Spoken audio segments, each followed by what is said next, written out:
Anytime we want to change something, so if we want to improve co-diagnosis, if we want to elevate our level of perio care, whatever it is we want to do, anytime we change anything in our personal lives, we go through these 4 things, 4 C's. Okay, write this down. This is great for anything in your life. The first C is commitment. All right, we have to get clear on our commitment. So if your commitment is, a high level of care for our patients that's going to contribute to their overall health, right? If that's our commitment, that's where we start. Okay? So when was a time, who can think of a time where you did something really kind of scary in your personal life, but to make a change for the better? What do you think? What can you think? Yes? My husband decided to go to law school at the age of 38. Okay. Yes. Your husband decided to go to law school at the age of 38. What's your name? Michelle. Okay, Michelle. And so what was the commitment? So you had to say, okay, what are we committed to, right? And what was that? He was moving an hour away, and I stayed home with the kids. Okay. Come home on the weekends. Yeah. I was committed to staying in the relationship. And supporting him. Because this was his dream. Yep.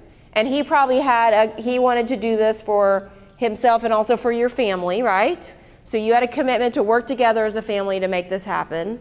That's a big one. That's major. And then the second step is it takes courage. So then you need some courage to say, okay, we've made this commitment, right? Now we're going to have to it took courage for him to move an hour away, right, Michelle? Yes. And for you to be there with the kids by yourself all week. And so you learn some new capabilities. So you probably learned to do things a little differently when you were on your own than when your husband was there, right? So the morning routine was different. Yes. You developed some new skills, some new capabilities. And then you probably gained some confidence. There was probably moments where you're like, okay, like I got this, like we can do this. And that confidence is what carries you into doing the next step, right? So dentists, you guys are used to this, right? You make this commitment to have this career and own a practice. It takes some courage to sign those documents, right?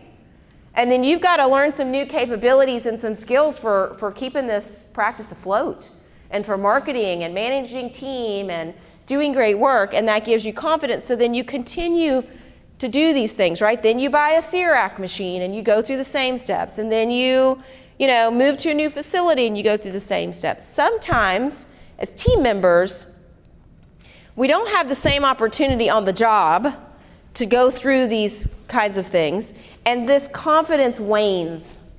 So the confidence has to continually be met with a new challenge in order to stay in place. Otherwise, the confidence expires, and we end up in kind of this state of, we kind of end up in a rut.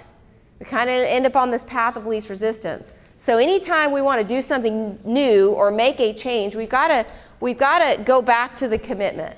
I actually think it's better to start with the confidence personally. So go to your team and say, hey guys, we've done this before. Remember when? Remember when we added this? Remember when we changed this? Remember when we upgraded this? Remember how great that was? It was a little scary at first, but we got it. Okay, so our commitment is, and then here's the steps that we need to go through.